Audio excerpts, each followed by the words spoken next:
안녕하십니까. 교과서 읽어주는 남자 김영선입니다. 오늘은 우리 역사 수업 9번째 시간이고요. 역시 단원 제목부터 읽고 수업 들어가도록 하겠습니다. 1. 대단원 문명의 발생과 고대 세계의 형성. 2. 중단원 세계 선사 문화와 고대 문명. 그리고 소단원 들어갑니다. 주의 성립과 발전입니다. 교과서 페이지는 28페이지 펴주시면 되겠고요. 오늘 새로운 나라 등장하는데 주나라라고 하는 나라가 등장합니다. 오늘 우리가 다룰 문명이 바로 중국의 문명에서 이어지는 것들인데 먼저 중국 나라가 어떻게 이어지는지 고대 나라들이 어떻게 이어지는지 한번 정리를 하고 가도록 하겠습니다. 처음에 하나라라고 하는 그런 나라가 있고요. 나라 이름이 하예요. 그리고 상이라고 하는 나라가 등장을 했습니다. 그리고 오늘 등장하는 나라가 바로 주라고 하는 나라고요. 그 이후에는 춘추전국 시대라고 하느니 그런 나라들이 점점 나오게 됩니다. 그거는 나중에 우리가 더 다뤄보도록 하겠고요.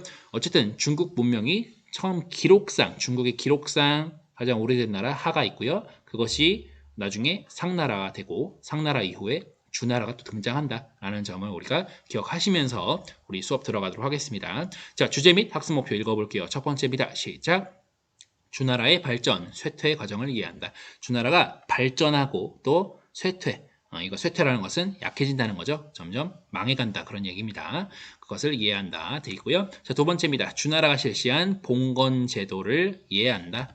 봉건 제도를 이해하는 시간 오늘 갖도록 하겠습니다. 자, 오늘 들어가기 앞서서 교과서 28쪽에 나온 중국 지도 반드시 확인하시고요. 강이 두 개가 있어요. 황허강이 있고요. 창장강이 있는데 두 강의 위치가 각각 어디인지 지도에서 반드시 확인하시기 바랍니다. 우리 문제 들어가도록 하겠습니다. 첫 번째입니다. 자, 주나라가 상나라를 무너뜨린 것은 언제쯤인가요? 되어 있는데 기원전 몇 년경 찾아보시고요. 두 번째입니다. 자, 지도에서 확인하셔야 됩니다. 창장강 어디 있는지 보셔야 되고요. 대륙이 끝나고 바다를 만나는 부분이 하류예요. 자, 창장강 하류까지 세력을 확장한 주나라가 넓은 영토를 효과적으로 다스리기 위해서 실시한 제도가 무엇인가요? 그것이 무엇일까요? 3번에 나오죠. 봉건제입니다. 그럼 그것을 한번 설명해 보도록 할 텐데, 자, 나라가 이렇게 계란 후라이처럼 있다고 치면 이 중앙 부분에 왕이 있는 거예요. 근데 왕이 이런 먼 데까지 가서 얘기하거나 다스리거나 하기가 어려우니까 이런 지방, 이 중앙을 제외한 지방은 어떻게 한다? 지방에는 제후를 임명합니다. 근데 제후를 임명하는데 이 제후가 누구냐? 왕의 동생이나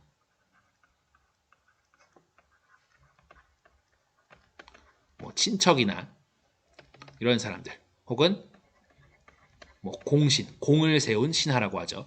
그런 사람들을 제후로 해서 임명해서 제후들이 각각 지역을 나눠서 다스리게끔 합니다. 그러니까 이쪽 지역은 1번 제후가 다스리고요. 이쪽 지역은 2번 제후가, 여기는 3번 제후가 이렇게 다스리면서 나라를 꾸려나가는 거죠. 너무 영토가 넓으니까 이것을 효과적으로 다스리기 위해서 무슨 제도를 실시했다? 봉건 제도를 실시했다라는 겁니다. 자, 그런데 아까 우리 1번에서 주나라가 상나라를 무너뜨린 것입니다. 그러니까 원래 무슨 나라가 있었던 거예요? 상이 있었죠. 상나라가 있었는데 주나라가 그 나라를 멸망시킨 겁니다. 그렇다면 주나라 왕은 원래 왕이 아니었을 거 아니에요. 그쵸? 상나라를 무너뜨리고 나니까 그 다음에 왕이 된 거죠. 주나라 왕이 된 겁니다. 그 왕에게는 원래 권위가 없었어요. 너가 왜 왕이야? 이렇게 물어보겠죠. 어떤 사람들이 물어볼 거예요. 당신이 왜 왕이야? 우리는 상나라인데 왜 주나라가 됐어? 이렇게 물어볼 수 있잖아요. 그랬을 때 이 사상을 통해서 권위를 부여했다. 이 사상이 무슨 뜻이냐? 자, 하늘이 천하, 즉 세상입니다. 천하를 다스릴 능력과 덕이 있는 자를 선택하여 권력을 맡긴다는 그런 정치 사상입니다. 상나라가 있었는데 여기에 왕은 더 이상 능력도 없고 덕도 없어. 그러니까 저리 가. 이제 누가?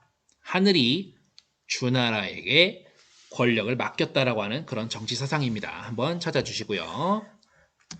자, 그런데 주나라의 봉건제가 점차 약해진 이유는 무엇인가요? 나중에 봉건제가 점차 약해집니다.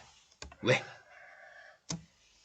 이것이 지나면서 주나라 왕실과 제후 간의 혈연 관계가 느슨해지고 왕실의 통제력이 약화되었다. 자, 혈연 관계라는 것은 이런 것들이죠. 위에서 말했듯이 왕의 동생이거나 친척, 피가 섞여 있다는 거예요. 그런 것들이 점점 뭐가 흐르니까 느슨해졌대요.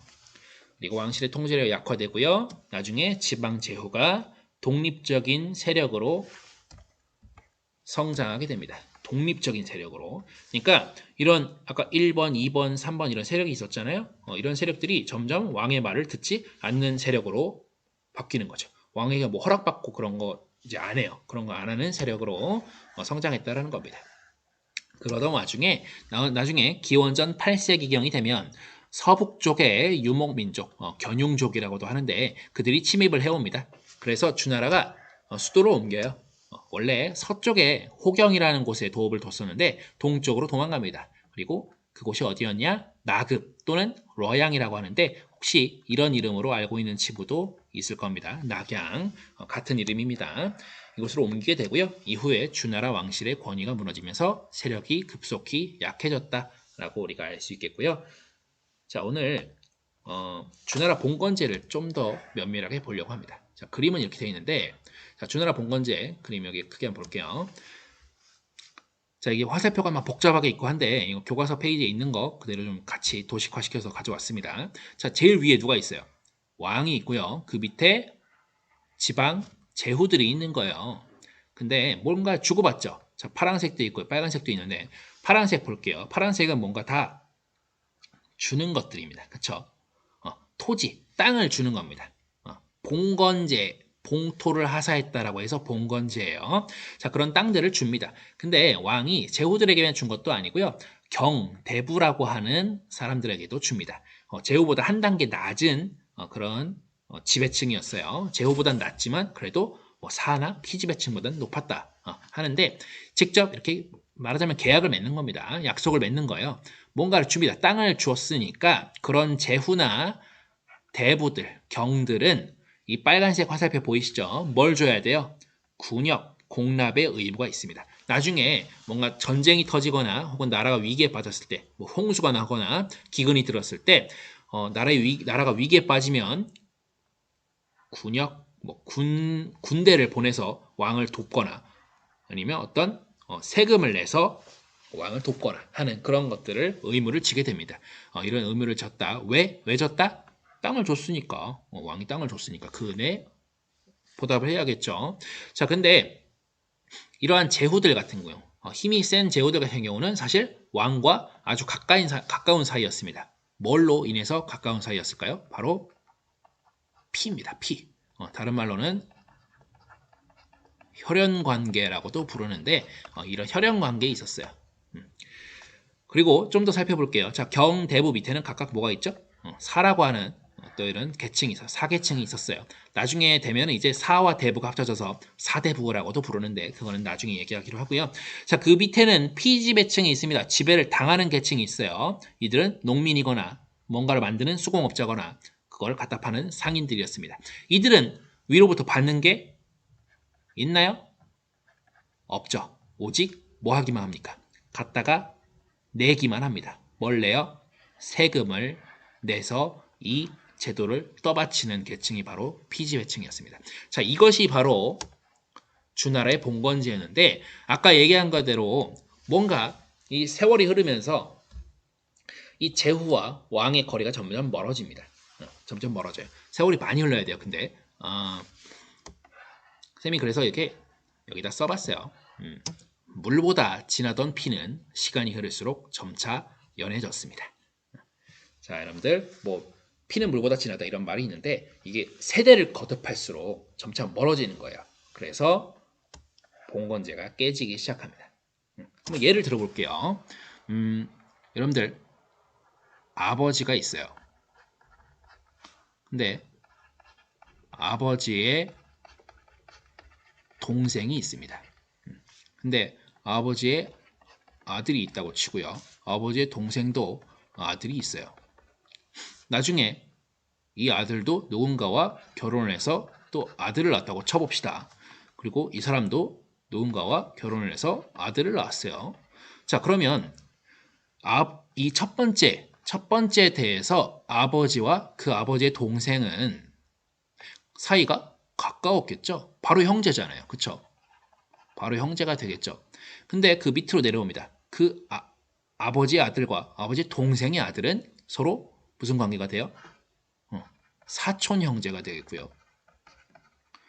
이 촌이 멀어질수록 점점 멀어지는 거죠. 그리고 그 아들이 또 낳게 되니까 점점 더 멀어지게 됩니다. 세대가 흐르면서, 세월이 흐르면서 이들의 관계가 점점 멀어지는 거죠. 이 왕의 계보가 있었을 거예요. 왕의 계보가 있었는데 나중에 이 제후들과 굉장히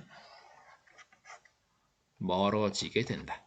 그림이 좀 복잡하지만 이게 선생님 여러분들과 만나서 얘기했으면 더 쉽게 설명이 가능했을 텐데 아무튼 점점 세월이 흐르면서 그 피가 점점 연해지게 되었습니다. 그리고 결국 어떻게 된다?